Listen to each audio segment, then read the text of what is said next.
예수님은 나의 왕, 나의 주인, 나의 생명이십니다. 하나님 아버지, 바울이 고린도 교인들에게 위로를 전하는 모습을 봅니다. 바울과 고린도 교회 신자들 간에 갈등이 있었지만 서로 이해하고 용서를 구하며 화목하였습니다. 할 수만 있다면 모든 사람과 더불어 화목하라는 말씀을 가슴 깊이 새겨서 형제 자매 간 화목할 수 있도록 붙잡아 주옵소서. 예수님의 이름으로 기도합니다. 아멘. 오늘 읽을 말씀은 고린도 후서 1장부터 4장입니다. 이 말씀의 핵심은 첫째, 바울은 아시아에서 당한 환난으로 인해 살 소망까지 끊어지는 것 같았지만 죽은 자를 살리시는 하나님을 의지하였습니다. 둘째, 바울은 고린도 교인들을 근심하게 한 것에 대해 용서를 구하고 있습니다. 셋째, 바울은 자신을 새 언약의 일꾼이라고 말하고 있습니다. 넷째, 그리스도의 복음을 받아들인 성도는 질그릇처럼 연약하지만 그리스도를 담고 있으니 보배입니다. 고린도 후서 개관. 고린도 후서는 바울이 고린도 교회와 고린도를 수도로 하는 온 아가야 지방의 가정교회 성도들에게 보낸 네 번째 편지입니다.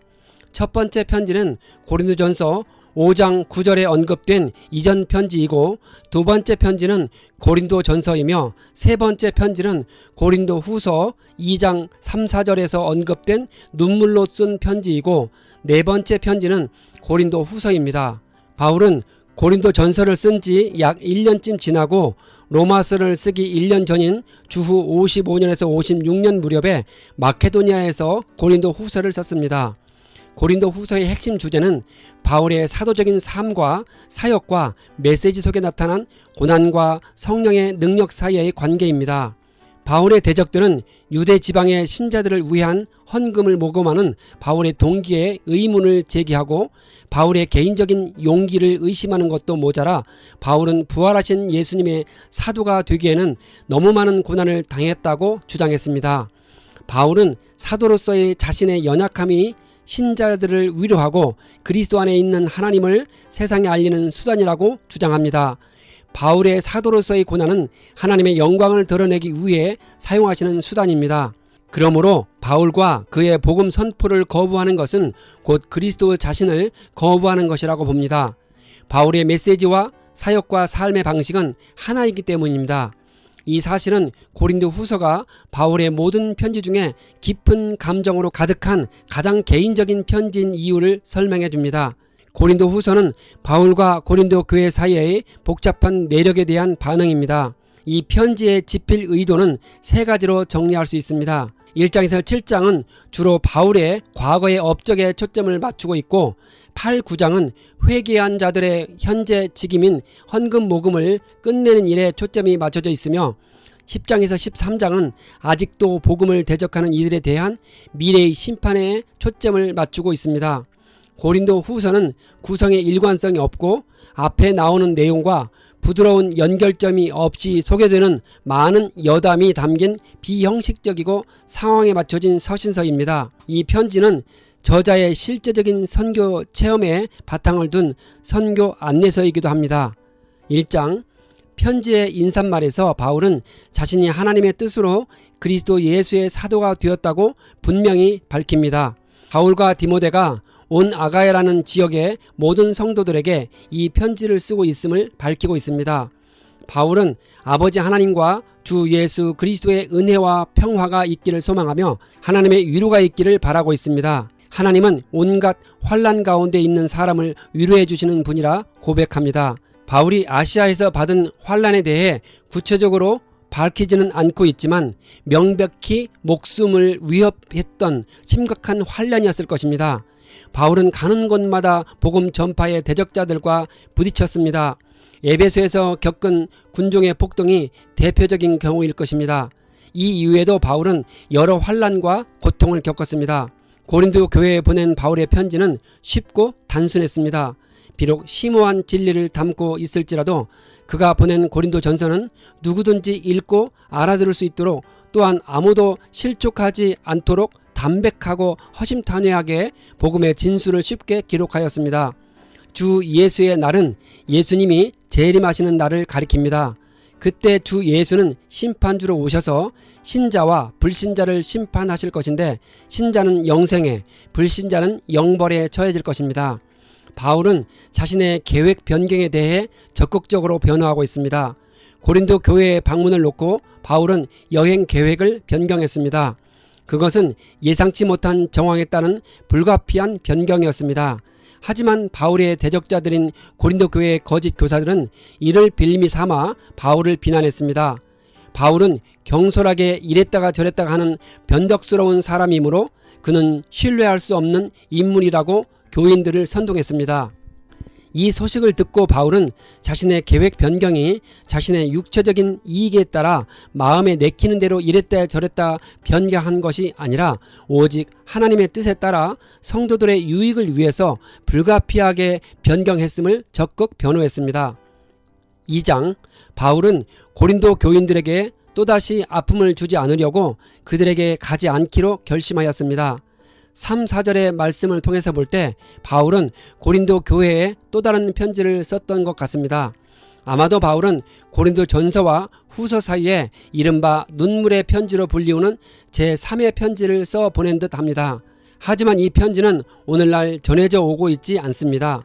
바울의 두 번째 고린도 교회 방문 시 그의 사도적 권위에 심각하게 도전함으로써 교회를 혼란케 만들고 바울에게 큰 고통을 가져다 준 바울의 대적자들을 용서하고 위로한다고 합니다.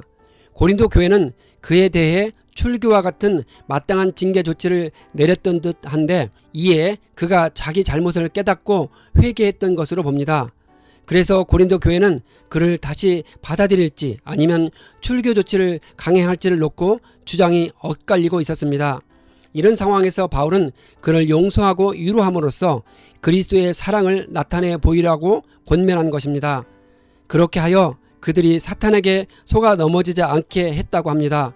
바울은 사탄이 고린도의 거짓 교사들을 조종하여 교회를 분란시키고 마침내 뒤엎으려고 한다는 것을 직감적으로 알았습니다. 따라서 회개한 교인을 받아들이지 않고 계속해서 따돌린다면 그것은 사탄에게 교회를 분열하도록 빌미를 제공해주는 셈이었습니다. 그래서 바울은 교회의 성도들이 서로 용서하고 화합하는 일이 얼마나 시급하고 중요한 일인지 일깨워 주었습니다. 그리스도의 향기는 사람에 따라 생명의 냄새가 되기도 하고 혹은 사망의 냄새가 되기도 합니다. 여기서 향기는 희생 제사 때 하나님께 바쳐진 번제물이 타는 냄새를 가리킵니다. 바울은 로마서 12장에서 신자들이 하나님께 바쳐진 거룩한 산 제물이라고 가르쳤습니다. 이런 맥락에서 신자는 향기입니다. 그 향기가 그리스도를 전파할 때 그리스도의 향기인 복음이 되는데, 그 복음에 대한 반응에 따라 긍정적으로 받아들이는 사람은 생명에 이르고 배척하는 사람은 사망에 이른 셈입니다. 3장, 바울은 추천서를 갖고 있지 않았습니다. 그의 사도직은 주님에게서 직접 받은 것이고, 또한 바울의 전도 결과로 생겨난 고린도 교인들이 바울의 사도직에 대한 분명한 추천서였기 때문입니다. 바울은 자신을 새 언약의 일꾼이라고 말하고 있는데, 이는 옛 언약인 율법의 종이 아니라 새 언약인 복음의 사역자라는 뜻입니다. 바울은 율법 조문이 사람을 죽이는 것이고 영은 살리는 것이라 합니다. 이는 율법 조문이 사람에게 영생을 제공하지 못하기 때문입니다. 율법 조문에 따라 살려는 자는 아무도 율법의 요구를 충족시키지 못합니다. 사실 율법은 우리로 하여금 우리가 죄인이라는 사실을 일깨워 줄 뿐입니다. 그것이 율법의 목적이고, 그래서 율법은 우리에게 율법 이상의 능력 있는 새 언약인 복음의 필요성을 느끼게 해줍니다. 바울은 모세가 얼굴에 수건을 쓴 것을 예로 들어 율법에 대해 설명해 주고 있습니다. 여기서 수건은 율법에 얽매여 있는 완고한 마음 내지는 복음에 대한 무지나 편견을 상징합니다. 따라서 얼굴에 수건을 쓴 자는 새 언약인 복음의 시대가 임했음에도 불구하고 여전히 옛 언약인 율법의 제도나 모형에 집착해 진정으로 보아야 할 것을 보지 못하는 자들입니다. 우리에게 수건이 벗겨지면 진리를 볼 수 있는데 그것은 율법이 아니라 예수 그리스도를 통하여 생명과 의의 길에 도달할 수 있다는 사실입니다. 결국 우리는 옛 언약인 율법에서 벗어나 새 언약인 복음을 바라볼 수 있는 것입니다. 4장 2장에서 질그릇에 담긴 보배와 겉사람과 속사람에 대한 언급이 있습니다. 바울 자신은 하나님의 자비를 힘입어서 직분을 맡고 있으니 낙심하지 않는다고 합니다. 그러나 어떤 자들에게는 복음이 가리워졌습니다. 그것은 고린도 교회의 거짓 교사들이 비난한 것처럼 바울의 복음이 신비적이며 애매모호했기 때문이 아닙니다.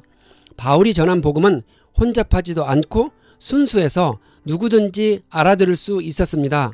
그럼에도 불구하고 알아듣지 못하는 자들이 있다면 그들은 이 세상의 신인 사탄에게 미혹을 당하는 자들이기 때문이라 합니다. 질그릇 속의 보배는 그리스도의 복음을 받아들인 성도를 가리킵니다. 본래 성도는 질그릇처럼 연약하고 깨지기 쉬운 가치없는 존재였지만 보배인 그리스도와 그리스도로 말미암은 구원의 복음을 간직함으로써 하나님 앞에 아주 가치 있는 소중한 존재가 되었습니다. 우리는 언제나 예수님의 죽임 당하심을 우리 몸에 짊어지고 다닙니다. 바울은 예수 그리스도를 위한 우리들의 육체적인 고통과 환난을 예수님의 죽음과 연결시켰습니다. 우리가 겪는 고난은 예수님의 십자가 죽음을 상기시켜 주기 때문입니다. 우리가 우리의 고난을 통해 예수님의 죽음을 나타내는 것은 결과적으로 예수님의 생명을 나타내는 일이라는 사실입니다. 이는 예수님의 죽음은 단지 죽음으로 그치지 않고 생명의 부활로 이어졌기 때문입니다. 그렇게 하여 사망과도 같은 바울의 극심한 고난은 결과적으로 고린도 교인들에게는 생명을 가져다주는 보람된 일이 된다고 합니다.